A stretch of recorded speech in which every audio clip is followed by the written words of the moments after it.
Hey friends, welcome back to Homeschool-ology. So today's video I'm going to be sharing with you our math board games. So our current favorite math board games. These are games that you can actually buy like from a store.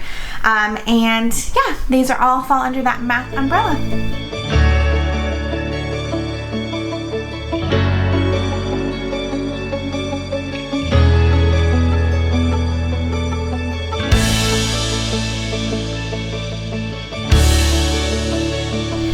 So welcome. If you're new here, my name is Nikki. I'm a homeschooling mom of 4. I have a 7th grader, a 3rd grader, a 5 and 3-year-old who are doing like a pre-K math, got math on the brain, a pre-K kinder kind of level. And today's video I'm sharing with you math board games that we currently love and play often. So we are big gamers. If you don't know what Gameschooling is, I have a video here. I'll link it for you. I've done a video already on our English language arts or ELA games that we absolutely love. So I'll link that video as well for you guys. But today's video I'm focusing on our math games, the games that enforce math concepts that these are ones that we currently love and play. So first up is Sleeping Queens, and I don't have the box for this one anymore. I have a video here that's like our organization system, and we use these little photo boxes that I label, but as you can see, like this amount of space can hold 2 games, which is really nice. But it's Sleeping Queens, and I don't currently have it. We played it at a friend's house. There is a Sleeping Queens 2, and I might love that one a little bit more. I think this one is easier, and if it's going to be the first one you get, definitely get the original Sleeping Queens first, but I think I might like Sleeping Queens 2 a little bit better. So basically, you have these queens that are face down, and so it's a little bit of memory, because if the queens get put back, you're trying to get the most amount of points. They all have a points value. So there's a little bit of memory in it, but then you have all these other cards. If you get a king, you get to wake up a queen. And then there's all kinds of things like dragons that help you steal, and potions that put queens to sleep. And then there's wands can stop a potion, and then there's knights that can stop a dragon. But the rest of the cards are all number cards. And the way the game is designed or suggested to play in the rules is that you can do math, addition sentences to use cards and to get those other, like you're on the hunt for kings out of the deck. So if you can trade in 3 cards for 3 new cards, that's better chances than trading 1 card for 1 card. So you're doing math equations or addition equations to get cards to try to find those kings to wake up those queens. We have adapted it to do any math equation. So you may use addition, subtraction, mostly addition and subtraction. It's hard to multiply and divide, but if you can find a multiplication and division, we allow it. So basically any math combination that you can come up with to do, you may use that. And so that's kind of how this is a math game, because you're trying to get rid of as many cards as you can to get more cards so that you can find those kings and wake up your queens. And in Sleeping Queens 2, it allows for a lot more math in it. So that one is a really great one to expand on those kind of math skills. It uses a lot more math. But this is just a really fun, easy, simple, lighthearted. They're doing math so it's really good for like those younger years, like let's see if I can see what ages it says. So 8 and up. So my daughter played this when she was like 6 and 7. So as long as they can do basic addition, they can play the game. And so it's a really great game. Let me over here. Okay, can you sit over there? Next up is SMATH. And again, I don't have the box for this, but it is basically like math Scrabble, if you've ever played Scrabble before. So you get this math board, and it looks very much like the Scrabble board. You get extra points for using these specific tiles. And then the tiles, it came with this bag that you're supposed to put everything in.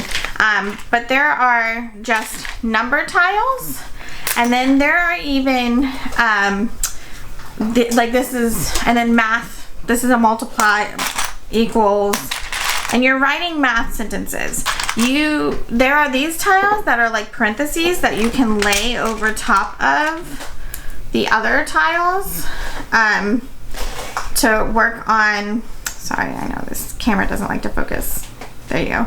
So you can see like it's a separate tile that I just laid over top to give myself a parentheses. So you can use those tiles also to build more complex math things. So, or you can leave those out if you're trying to do simpler math sentences. The one issue I have with this game, it is not great quality. This is the bag it gives you to store them in, and it's basically just a Ziploc bag. I mean, it's a thick, nice plastic Ziploc bag, but it's a Ziploc bag. These tiles are plastic and they don't break, but they're not like very good quality plastic.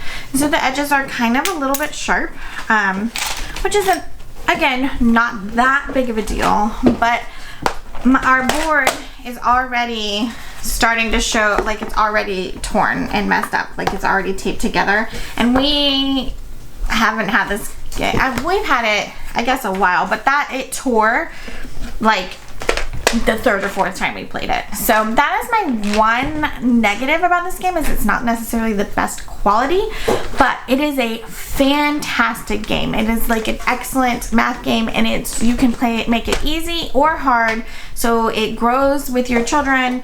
Great game, great game. So next up is Prime Climb. So if you've been in the homeschool world or the game schooling world for a while, you've probably already heard of this one. I will say, a friend of ours just gave this to us, and the board is very nice quality. It is really good quality, but it's basically just like a spiral that goes from 0 to 101, and you are trying to use math equations again to move your pawns from one place to another place. It does give you this little like cheat sheet for multiplication facts to kind of help if you need that, and then you get little cards for getting like extra moves to help you get there, and then you get to bump people off their path, and that's how the game gets really like fun and strategic, because you can either choose to advance or you can choose to do a math problem that lets you bump somebody else off of the place. So this is a really good game. It's very pricey. I don't understand quite why it's so pricey. I mean, the board is really good quality, and that might be it, or it might be out of print. I'm not really sure, but it is an excellent game. So if you can find this game on like discount, or if you're lucky like us and a friend passes it along, this is a really excellent math game that my daughter is loving. And it's like one of those ones that you can use addition, subtraction, multiplication, division, and you get special, so the prime numbers are red, and you get to draw one of those cards when you land on those, and so it's really enforcing those concepts that can sometimes be a little tricky for some. So that is a really great math game that we are absolutely loving. Before we go any further, I hope you would subscribe to this channel, ring that notification bell so you can see when other videos are coming out, and give this video a thumbs up. And don't forget, you can always follow us over on Instagram at Homeschool-ology to see kind of more of our day-to-day life and the going-ons over there. The next two games, I have like updated versions of classic games, and these games are just really classic and something that you might not think that falls into the math category. So the first one is the Game of Life, and we have the Disney version. We are big Disney fans around here, so this is the Disney theme parks version, and we do really love this version. It wouldn't necessarily say it's better than the original, but it's really good and really fun, and we really enjoy it. But this one is math, because they are doing addition, subtraction, buying, selling, like finances, math. They're doing math the whole game. They're, looking at odds, which one is better. In the original Life game, you're like selling, trying to make a profit. So it is a 100% math game. And so most people think, oh, it's just a fun game, but your kids really are learning a ton when they're playing this game. And then last is the game that is either going to create hours of fun or years of hatred and resentment, and that is Monopoly. So again, this is the Animal Crossing version, which is a little bit different.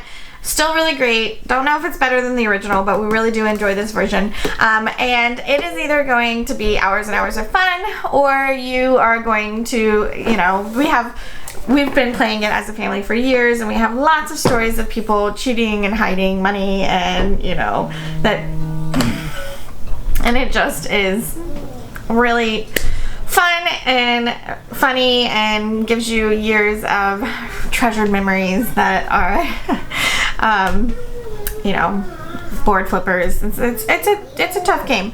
It is a long game, so it's better if you have like a place where you can set it up and leave it and come back to it every once in a while. That's kind of how we play. We set it up on one side of the table and just kind of leave it for a couple of days and play a little bit each night. So but those are our current top like math board games. Now we play lots of math games otherwise that are like either from our curriculum or just kind of like made up games, or so we're using math games all the time. My kids prefer that to, you know, like math worksheets. I mean, who wouldn't? But these are the ones that you can actually buy from the store that we are currently using that are math games that we are loving. I forgot one. This one is math dice. I felt like that was a little, like I was missing something. So basically you get this little sheet, and this is not the most super important, but when you get something you get to go to the next one, and the first, like this, you can do a short version or a long version, but they are dice. Ooh. One second, I dropped one. So basically you get these 5 colored dice, and then this one like octagonal dice that has numbers to 12, I think, on it. Oops. So you roll this dice, and whatever number you get, say you get 5, you're gonna roll these die to get numbers, and you're trying to use as many die as you can to do a math equation that equals 5. So you want to try to use all 5 die if you can, but if not, like you might only be able to use like a 4 plus 1 would give you 5. But you might get like a 1 plus 1 plus 3 gives you 5, or you can do multiplication. So if you had like a 5 times 1, you can do division. So let's see, 25 divided by 5, right? 5, 10, 15, 20, 20. Yes, 25 divided by 5. So you can do any math equation, and the more of these die that you use, the further you get to go on the board. So if you use 1, you only get to move 1 space. If you use 3, you get to use 3 spaces. If you manage to use all 5, you get to move 5 spaces. The one little thing, these are just little cardboard chips, but and that's what your pawns are. And so this game is really fun, can be really quick, or you can make it longer. Like we typically don't use this, we just keep tally of how many, and then whoever has the most when we decide we're done is who wins. And then, yeah, this one is really fun. Like it's a really good one to work on. If you were like if you were working on addition, you could only do addition. If you're working on multiplication, you would say you have to come up with multiplication ones. You know, like it's just a really good way a really good game that you can adapt to what you're actually learning in your homeschool lessons. That is all I have for you guys today. So I would love to hear if you've tried any of these games and what you think about them. If you have a Monopoly story, head on down and tell me all about it. I'd love a good laugh. And then I would love to hear any math games that you guys are currently using and loving. And I think that is all I have for you guys today. So I hope you will come back and chat with me again real soon. And we will talk to you guys later. Bye.